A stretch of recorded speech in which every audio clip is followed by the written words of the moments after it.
आम्हाला नाही आणि हेच खरे काल्याचे अधिकारी म्हणून ते सगळे गोपाळ त्यांनी महाराज भाग्यवान आहे ते छातीला हात लावून म्हणू शकतात तुका म्हणे भूमंडळी आम्ही बळीवीर गाडे म्हणतेच गोपाळ भगवंताच्या संगतीत राहून काल्याचा प्रसाद अशा पद्धतीने प्राप्त करून घेतात हे दिव्य प्रदेवाला सर्वांना काला वाटला भागवत तर त्याचं वर्णन करून सांगतात हरे शृंगवेत्रेचे कक्षे वामे पानो अश्वर पवनं तत्फला नेंगुरेषु तिष्ठन्मध्ये स्वपरिस्वरधो हास्येन नर्मदिस्मै स्वर्गे लोके विशति बहुजे यज्ञ भोपाल केली गोपाल कृष्ण भगवान की जय। भगवंताने काला केला सर्व गोपाळ संतुष्ट झाले। हा प्रसंग इथपर्यंत सांगायचा असतो आपण त्या प्रसंगापर्यंत आलेलो आहोत म्हणून आपण त्यांनी काला प्राप्त करून घेणार आहोत। 3 प्रकारचा हा काला त्याच्यातला दही राहायचा काला याच्यात त्यांनी भरलेला आहे। हा काला खाल्ला या काल्याच्या प्रसादाने बुद्धी निर्माण होते आणि स्वाभाविकपणे भगवंताचं नामचिंतन मुखातून येत राहतं। हा काल्याचा प्रसाद प्रयोग करून बघा। एखाद्या माणसाला जर स्वाभाविक नामचिंतन होत नसेल तर त्याला काल्याचा प्रसाद आवर्जून खायचा त्याला आपोआप नामचिंतन करण्याची उर्मी निर्माण होते। काही प्रसंगच अशा असतात एका गाडीत बसतो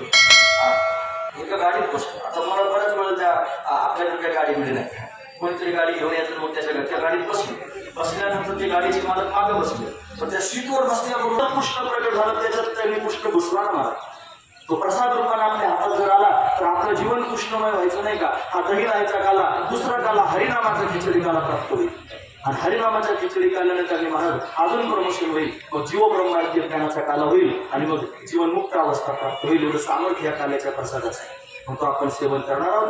दहीलायचा काला खाल्ल्याने स्थूल शरीर पुष्ट होतं हरिनामाचा खिचडी काला त्यांनी प्राप्त झाल्याने सूक्ष्म शरीर संतुष्ट होतं आणि जीव ब्रह्मांड ज्ञानाचा काला प्राप्त झाल्याने कारण शरीर नष्ट होतं आणि जन्म मरणाची परंपरा थांबून जाते एवढं सामर्थ्य काल्याचं आहे आणि तो काला भगवंतानं गोपाळांबरोबर अशा पद्धतीने केला। तो प्रसंग आपण या ठिकाणी पाहणार आहोत। काला दोघांमध्ये होतो देव आणि भक्तांमध्ये।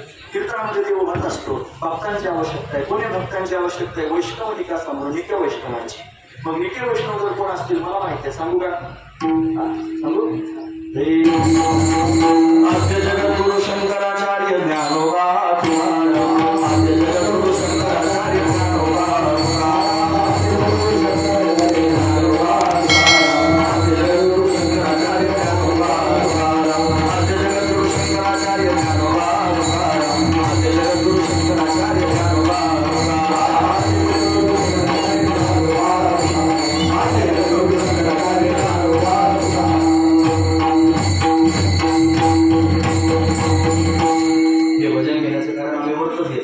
शंकराचार्यांचा प्रचार प्रसार करण्याचे म्हणून त्यात काही वावलं नाही ज्ञानोबा तुकोबऱ्यांचं जोड आहे। अजून एक भजन आहे सुखसनकाधिक नारद तुंबड ज्ञानोबा तुकाराम सुखसनकाधिक नारद तुंबड ज्ञानोबा तुकाराम आणि सुखसनकाधिक नारद तुंबड आपल्या वारकरी संप्रदायातले संत आहे।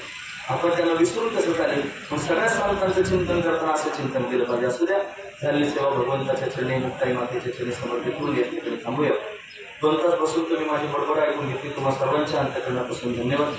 गुणवान मंडळी फार सुंदर साथ केली तुम्हाला सर्वांच्या अंतःकरणापासून धन्यवाद। सांस्कृतिक सहज आहे तेव्हा मी आलो ज्यावेळेला कीर्तन करायला त्यावेळेला मला संपूर्ण बसलेला होता आणि कीर्तनात चाली म्हणूया खरंच हे सिस्टीमचा प्रयोग आहे।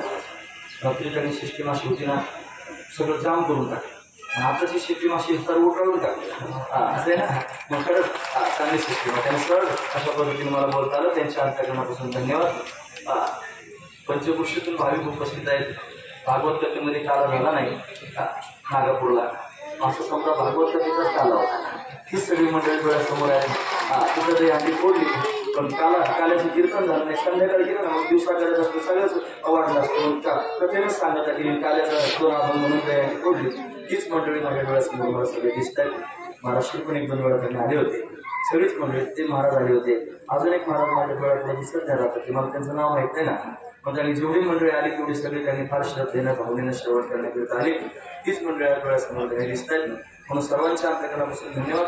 महाराज मंडळी समोर बसले आहेत मोठं पण करून श्रवण करत आहेत। मस्तक माझा पायावरील या वारकरी संतांच्या सर्वांच्या चरणावर मस्तक ठेवतो आणि या ठिकाणी थांबतो। चाल झालेच आहे सगळे धरूया मोठ्या प्रमाणात भगवंताचं चिंतन करून एक निरोप सांगतो। निरोप एवढाच आहे की संत पंढरीची वारी आता जास्त त्यांनी सांगायचं काही काम नाही तुम्हाला सगळ्यांनाच माहिती आहे। वारी करता सगळ्यांनी आलं पाहिजे। 30 तारखेला परम पूजनीय वंदनीय